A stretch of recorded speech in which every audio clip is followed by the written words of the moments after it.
Қайырлы күн достар, сіздермен сымбат. Бүгінгі таңда хит болған мохито дайындаймыз.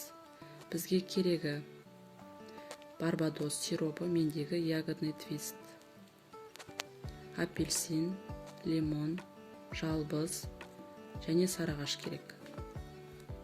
Кувшинге 1 тілім апельсин, 1 тілім лимон, 1 түйір жалбыз саламыз.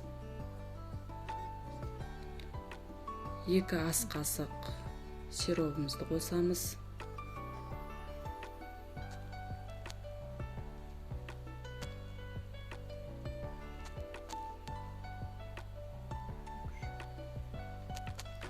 Және де 1 литр сарыағашымызды құйып араластырамыз.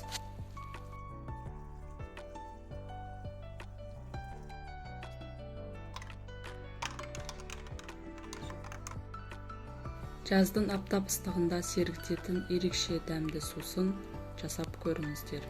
Каналға тіркелуді ұмытпаңыздар.